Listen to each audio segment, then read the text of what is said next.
Battlefield is easily one of the most recognizable franchises in the video game industry. Known for grand spectacle and chaotic multiplayer-focused moments, the Battlefield games have come a long way from the original release almost 20 years ago. We have a lot to break down today, from Battlefield 1942 all the way to DICE's latest anticipated release, Battlefield 2042. Before we get started though, drop a like, sub, and do all that usual stuff if you're interested in being in the loop whenever Battlefield videos drop. We're gonna have a lot of them coming your way.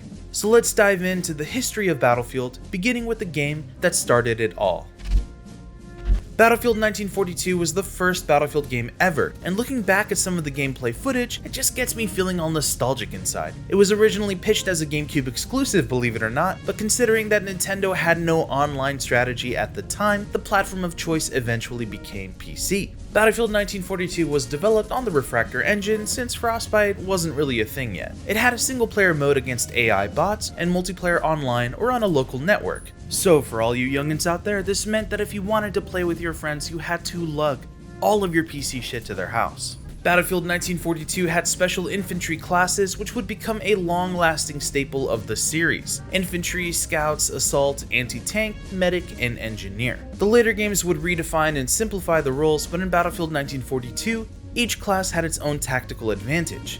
For example, scouts had long-range weapons and could spot enemies, but they suffered in close-quarter combat. Vehicular combat was also a big point of focus in Battlefield 1942, and there was a wide range of them: aircraft, bombers, ships, submarines, aircraft carriers, turrets, tanks, jeeps.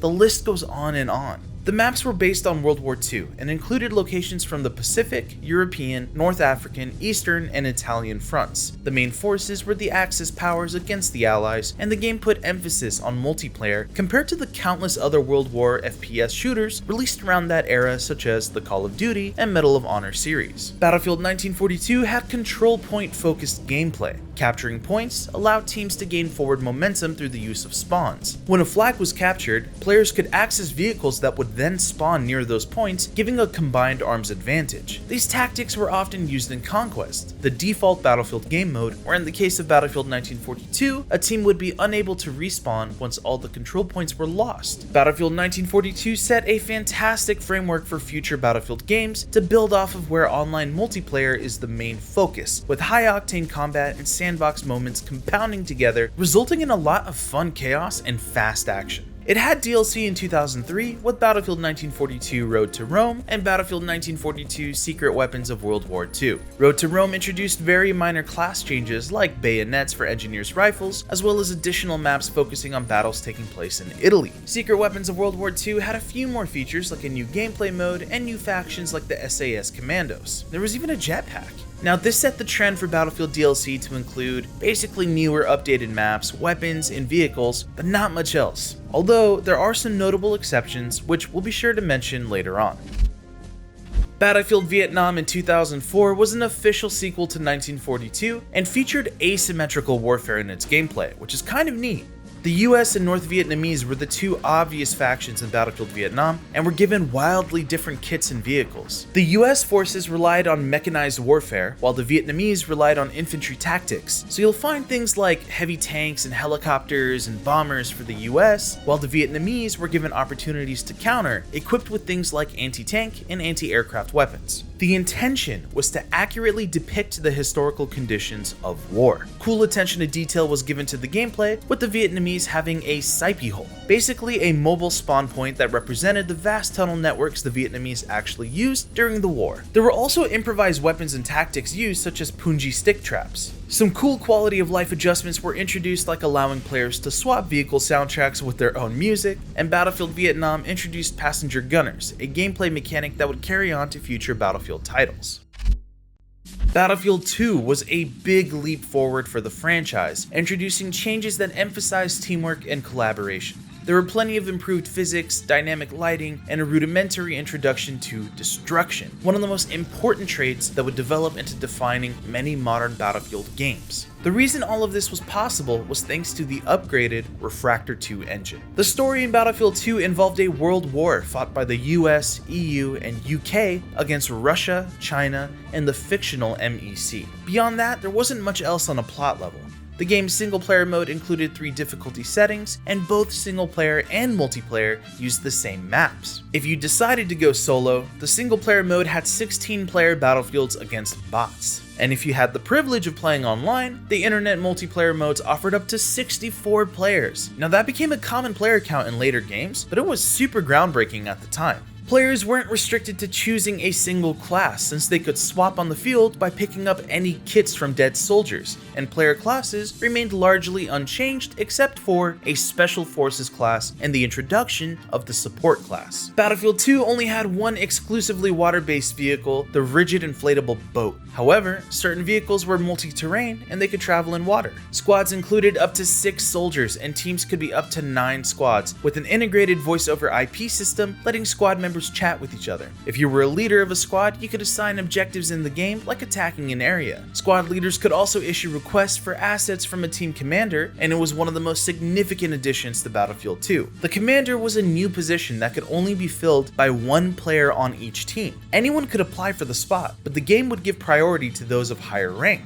As a commander, you had access to the commander screen, which was kind of like its own RTS game. The screen gave the commander an overview of the battlefield as a whole, or they could zoom in and see the map in real time. Commanders had access to artillery strikes, vehicles, supply drops, and UAVs, and they could all be deployed to assist the team. They could also resign at any point, freeing the spot up, or kind of hilariously in my mind, they could actually be forcibly removed by a straight up mutiny vote from the team. The game had an expansion and quote booster packs, which were smaller DLC.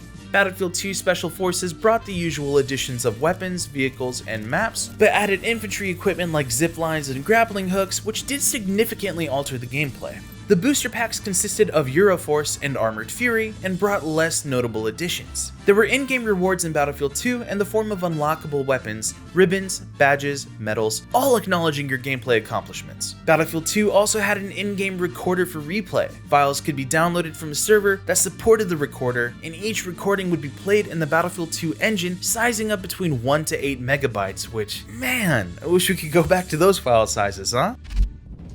Battlefield 2 Modern Combat is briefly going to be mentioned here, but it's worth bringing up this game because it was the first Battlefield game to hit consoles across multiple generations, originally releasing on the PS2 and Xbox, with an updated version coming to Xbox 360 about a year later. The story was also kinda sinister. You had NATO and China duking it out in Kazakhstan with a fictional terrorist organization known as the Burning Flag, just straight up committing war crimes, like left and right, and they were tricking the two factions into believing that their opponent did it.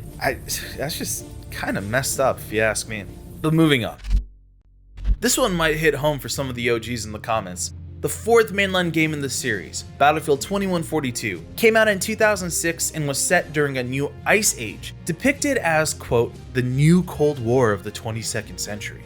It's basically global warming. Now, at this time, you have the European Union and the Pan-Asian Coalition fighting over what little unfrozen land is left. Similar to Battlefield 2, you had 64-player servers for online play, with a 16-player solo mode against bots. And stop me if you've heard this before, but you had Conquest as the main game mode, with infantry classes such as the Assault, Engineer, Support, and Recon class. Despite Battlefield 2142 being a sequel, so much of the core gameplay loop remained the same, which goes to show how DICE really struck gold here. A genuinely novel gameplay mode that separated 2142 from its predecessors, however, is the Titan gameplay mode. Not to confuse any younger gamers out there that think of this when they hear the word Titan, but the Titan mode in 2142 involved teams each having one Titan and trying to destroy the opposing Titan while defending their own. The Titans were massive, heavily armored flying warships with force fields to protect themselves from infiltration or general weapon fire. While these force fields were up, players would fight for control of anti-Titan missile silos scattered across the battlefield on the ground. The Titans were movable, but only by each team's commander, and this honestly foreshadows some future Battlefield 4 issues, but commanders were usually hesitant to move their Titans, and some servers even outright disabled the ability. And let me tell you why.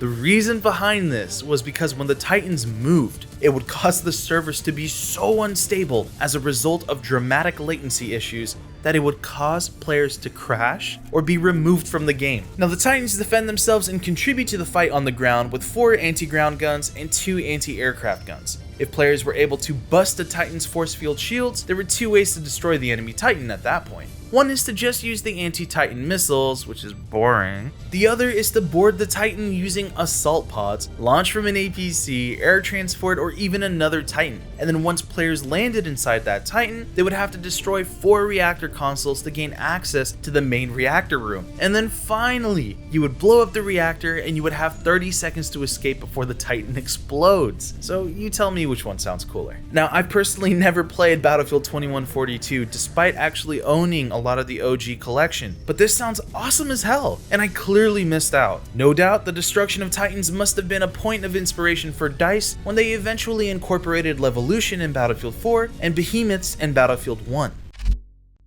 Battlefield Bad Company was developed for PS3 and Xbox 360 in 2008. In a dramatic shift from previous Battlefield games, the story campaign took center stage this time around. In the campaign, you controlled Private Preston Marlowe and followed his exploits as his squad attempted to steal gold from mercenaries in the middle of a war between the US and Russia. The campaign was incredibly humorous, with a lot of witty banter and tongue-in-cheek moments, thanks to the surprisingly varied cast of characters that helped bring the narrative to light, like the nervous Sweetwater and the pyromaniac Gordon Haggard Jr. Oh yeah, we could get one of those monster trucks, like Truckosaurus Rex. I bet that surprised the hell out of those Russians. The game was also such a mood, like, just listen to the menu music for a second.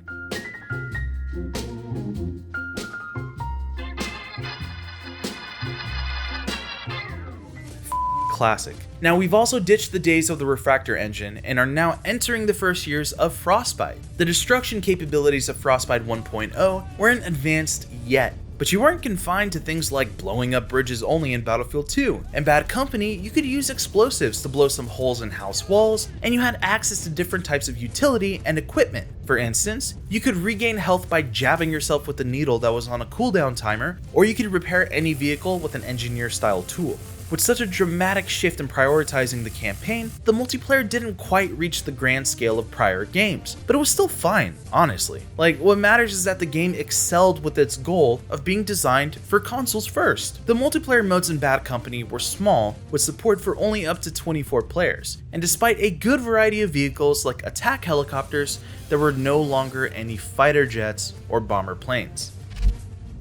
Battlefield 1943 was distributed digitally for Xbox 360 and PS3 consoles. Although it was a little bit of like a half step of a Battlefield for me, you can call it something more of like a beautiful Battlefield snack. It had a super addictive and very focused loop with constant rewards popping up on screen, so it was really solid for what it was. There were some post-launch updates like granting access to the air superiority mode and the Coral Sea map after all players collectively reached 43 million kills. The game was really limited though and had only 3 classes: Infantryman, Rifleman, and Scout. There was a regenerating health system, and the only multiplayer mode was the series signature Conquest mode. Each map also had an airfield where if captured, a third plane could be utilized for a potential advantage. Battlefield 1943 used Frostbite 1.5, which meant that some structures could now be fully destroyed as well.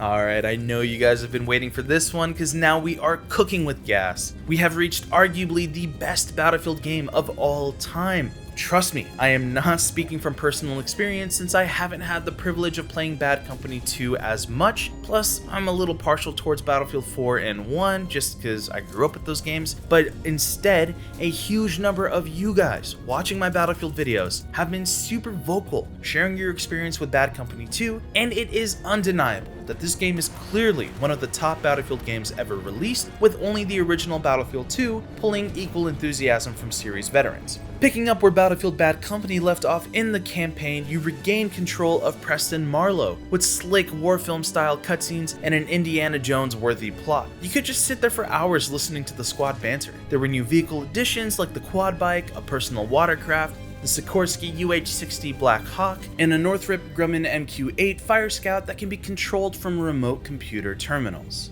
To be fair, Battlefield hadn't fully figured out the air-ground balance just yet, and in multiplayer, gamers quickly figured out that you could Jeep stuff the Scout to win in slightly cheap manners. What really stood out about Bad Company 2 multiplayer was the absolute bonkers destruction. Maps would start pristine and end up mostly leveled by the time they were done. Rush crates would sometimes be in buildings that players could either capture or just completely level to the ground. There was so much going on each round, with dirt flying, structures exploding, and that oh so satisfying mechanic of getting your ears rocked by tank fire. Rush maps were also very focused and meandering. They would typically take players through a journey from one side of the map to the other.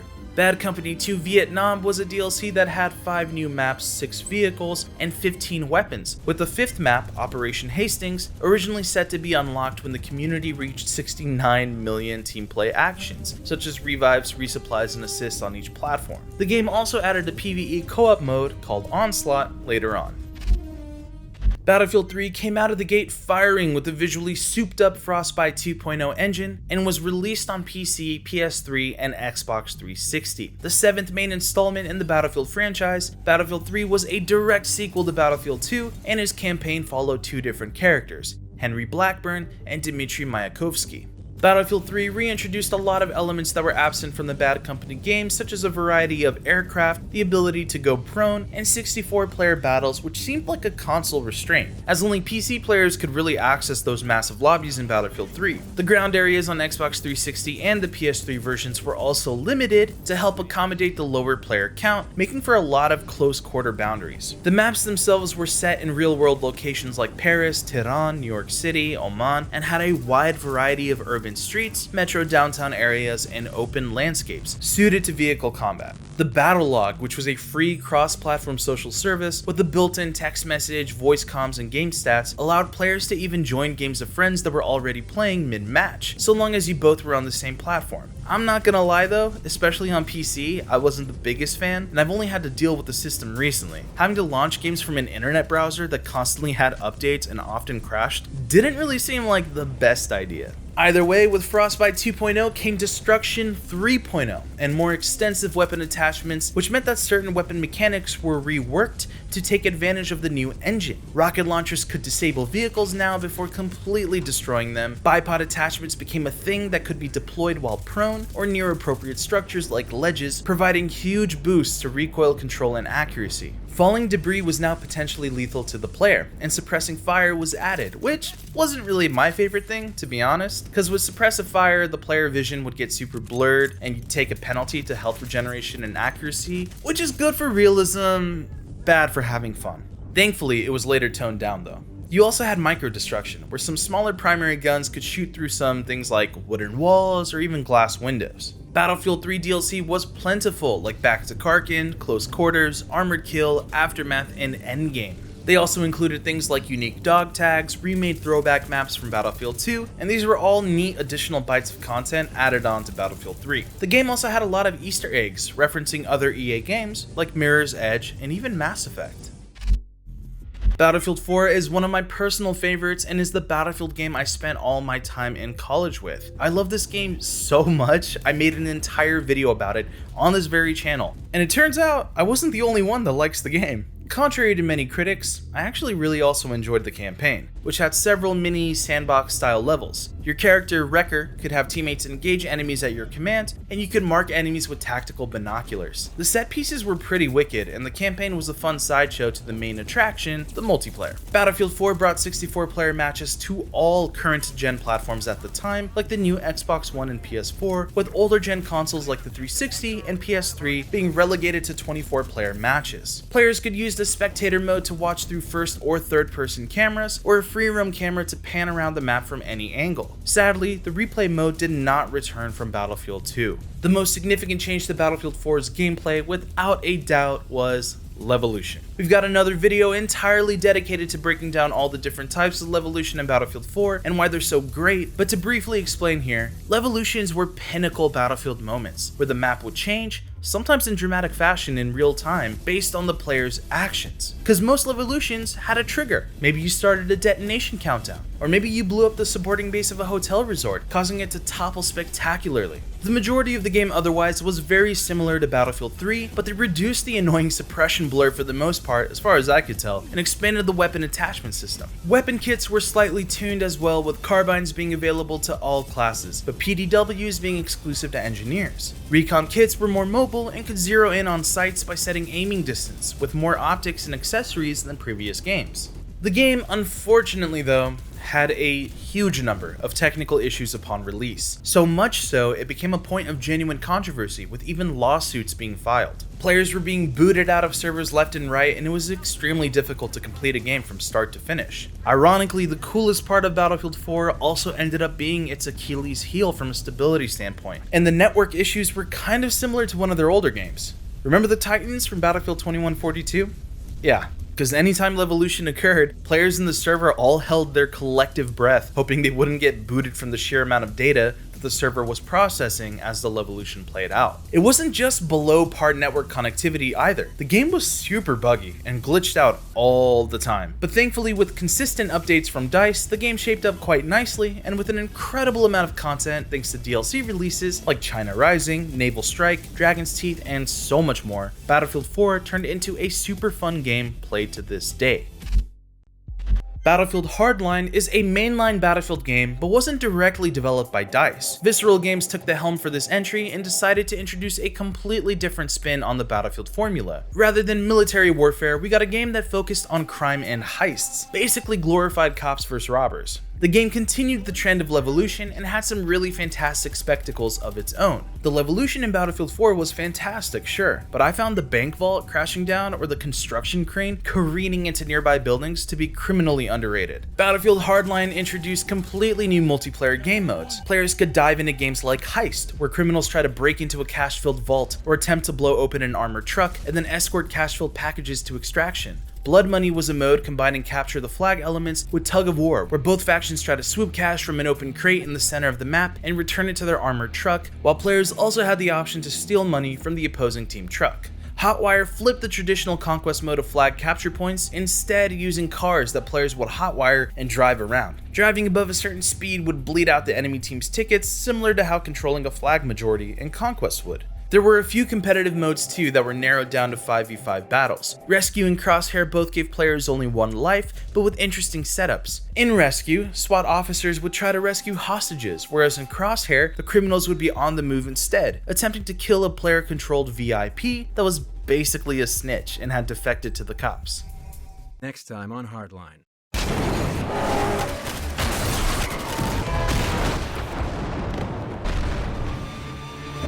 That was awesome. The campaign was okay, and had its own gimmicky novelty. Episodic crime dramas where choices changed outcomes and the gameplay. If you paused the game and then reopened it later, a hilariously campy previously on Hardline montage would occur, catching you up on your own exploits. Previously on Hardline. A lot of backstabbing and corrupt cop drama went on in the campaign. There was also a section where a Korean gang was literally just bumping K-pop, blasting it from a boombox in the warehouse. I'm literally not even kidding about that part. You can even see one of them dancing. I'm sick of this song, man. Sucks for you. Seriously, turn it down. No way, not until song's over. God, it's gonna be a long night. Battlefield 1 took the fight back to the First World War, which is really notable because it was at direct odds with Call of Duty's Infinite Warfare's future setting, which no one wanted apparently. Procedure, everyone! What's the procedure? Stay calm! Oh, God.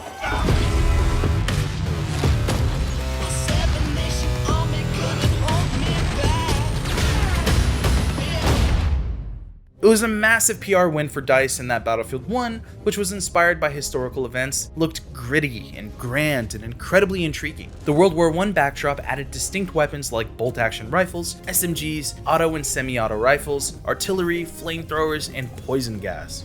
The vehicles were plentiful, with the bi- and triplane aircrafts being some of the coolest in my experience in both aesthetic and gameplay. For those who prefer tanks, there were plenty of those as well, in light and heavy versions. In-game animations showing your character moving around in the vehicle to swap positions kept immersion levels at an all-time high. Most notably, there was the addition of cavalry units, which were honestly tanky in their own right. Those horses could take several bullets, if not straight up tank shells, before going down, giving you ample time to swing a saber or shoot enemies with a long-range rifle. Battlefield Battlefield 1 ditched the standard levolution introduced in Battlefield 4, but added its own twist with the use of behemoths, which were a new gameplay mechanic. Behemoths took on 3 forms. They appeared either as an armored train, dreadnought, or zeppelin, and were used as a climactic form of support for the losing side during a battle. In operations, for example, if a defending or attacking team had their wave of reinforcements wiped out, a behemoth would appear, giving them a handicap for their second wave of reinforcements. Behemoths were incredibly powerful, and when destroyed, particularly in the Zeppelin's case, took on the spectacle that Levolution used to offer in the prior game.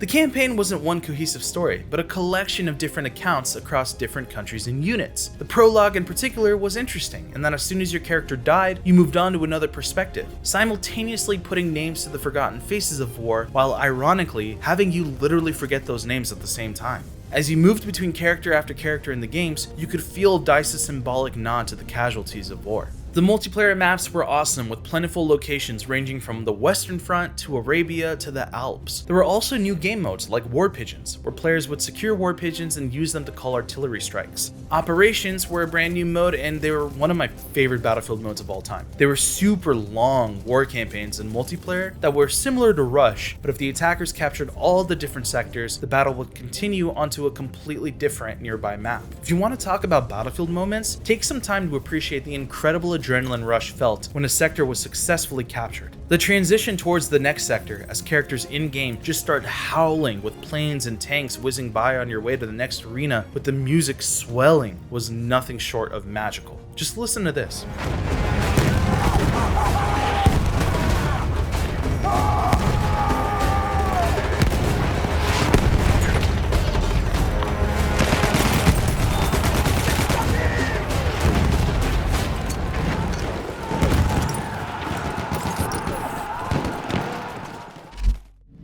Battlefield 5 brought the fight back to World War II and continued the episodic war stories instead of traditional campaigns. Before we dive into some of the other changes, it is worth addressing the elephant in the room. Battlefield decided to commit to a level of realism but got off to a shaky PR start, as many fans fixated on how unrealistic and silly customization seemed to them. While there could be a legitimate criticism around realism, unfortunately it seems that a subset of that group focused a little too much on the game's inclusion of women, which seems to come from a place of misogyny. Battlefield 5 had a hard time shaking off this stigma and the online internet memes, and some fans decided to boycott the game outright and took their frustrations online.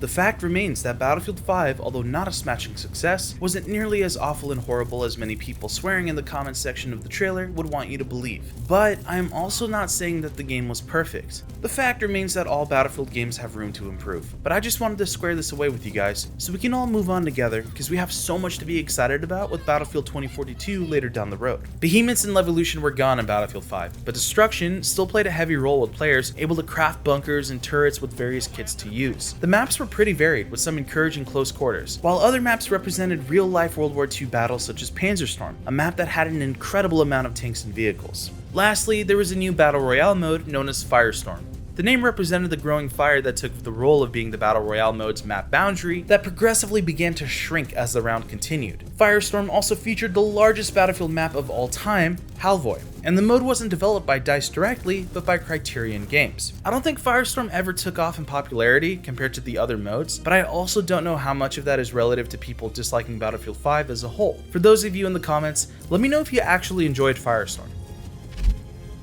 Alright, we're finally here. We're finally at the Battlefield that we are all hyped for. We have plenty of really good breakdowns on everything you need to know about Battlefield 2042 that are super in-depth, but to hit the main points, Battlefield 2042 brings us to a near-future setting. In the game, climate change has reached its peak in volatility, and we're en route to apocalyptic climate change. Now that's all fine for the game's setup, but the first thing you need to know is that Battlefield 2042 will have 128 player servers for next-gen players, which is just insanity. To help mitigate the sheer number of players, Battlefield 2042 will have some of the biggest maps of all time. This means that Conquest and flag placements have been reworked into clusters and sectors. Clusters are specific areas of engagement designed for players to group up and combat each other over other flag points. Meanwhile, sectors are a larger group of different clusters. When all the flags are captured, then the sector in its entirety is considered to be captured as well. Specialists were introduced and are an all-new type of fully voice-playable soldier. Inspired by the traditional Battlefield classes,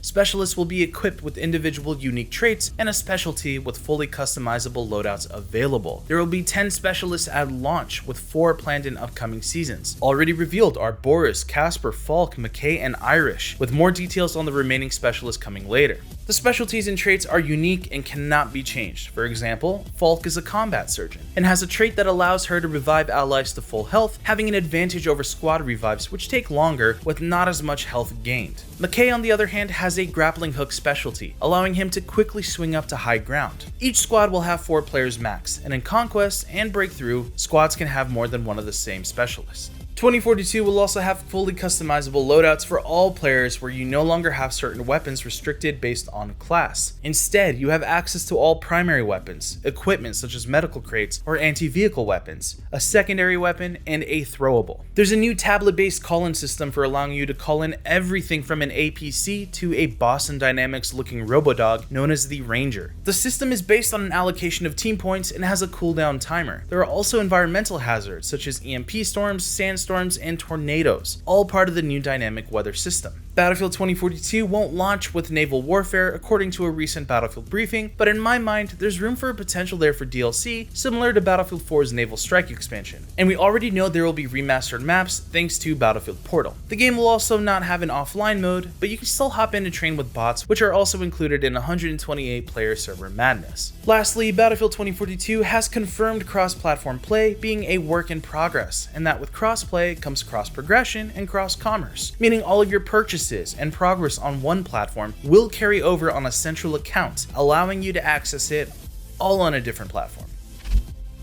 Battlefield 2042 also introduced Battlefield Portal, which sounds like the ultimate fan service and every Battlefield fan's dream come true. In Battlefield Portal, you have 6 remastered maps across 1942, Bad Company 2, and Battlefield 3, making their return with a fresh and updated visual quality. The maps allow players to fully customize a massive list of options, including pitting armies from different eras against one another, choosing what weapons and attachments they fight with, picking win conditions, what vehicles are available, and even using a logic editor to program modes like Gun Game or Protect the VIP. Some of the modes that players can make are really funny, like an EOD bot versus tank scenario, or wingsuits versus aircraft. The destruction is ramped up and is an added element to some of the maps that might never have had destruction on them before, such as Battlefield 1942's El Alamein. They're also updating maps to factor in the larger lobbies of 2042, giving Bad Company 2's Valparaiso map a new low tide area, for instance, to help create more surface area for players. Favorite weapons such as the Tracer Dart make their return as well, and with all of the maps being developed onto the latest edition of Frostbite, it is exciting to see some of the most iconic sections of Battlefield's history fused together in awesome combinations. Without exaggeration,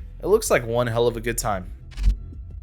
Battlefield has gone quite the distance over the years, and with all signs pointing towards 2042 being an action-packed hype fest, I'm here for it. We've come such a long way from the Refractor engine days of Battlefield 1942, and with all the lessons DICE has learned over the last 2 decades, hopefully Battlefield 2042 will make a significant mark in the series. Tell me which Battlefield game was your favorite and why. Also, let me know if you were a fan of any of the smaller Battlefield games I skipped, like Battlefield Heroes or Play for Free, and let me know why you hate yourself so much if those games are your favorite. Be sure to stick around this season as we get a lot more Battlefield content coming your way, especially taking a look at the new Hazard Zone. It's been a blast making these videos, and it wouldn't have happened if it wasn't for all the excitement coming from you all in the comments and on my Twitter feed.